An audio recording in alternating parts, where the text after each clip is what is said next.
Thomas had to stay in the siding for the rest of the day. His fire went out and he grew colder and colder.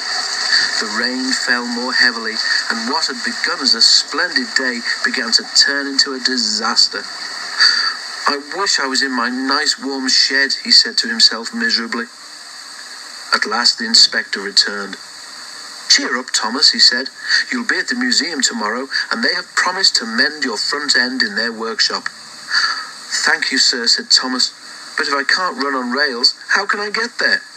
"It's all fixed," replied the inspector cheerfully. "A lorry is coming for you in the morning." Thomas was horrified. "A lorry?" he stammered. "That's right," said the inspector. "It'll be here at 8 o'clock sharp." Thomas slept badly that night.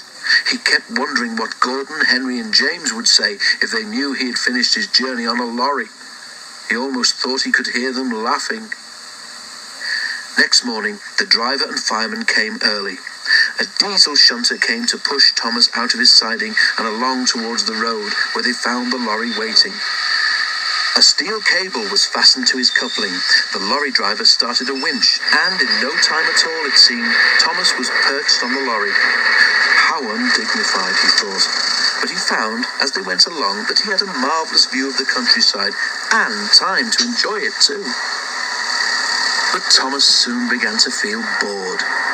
At last houses began to appear on either side of the road. "Perhaps this is York," thought Thomas hopefully.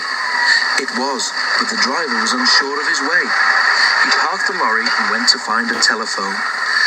A man wearing a flat-topped cap with a yellow band round it came up to Thomas. "Hello," said Thomas. Said the man. He wrote something in his notebook and went round to the front of the lorry. When the lorry driver came back, Thomas heard him say something, then slam the cab door crossly. Soon they reached a large building with rails running into it.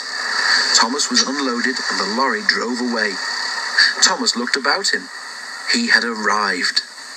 When his driver and fireman came, Thomas told them about the man with the flat cap. They laughed loudly. "How do you do it, Thomas?" spluttered the driver when he could speak. "That will make the fat controller's day. Thomas booked for parking."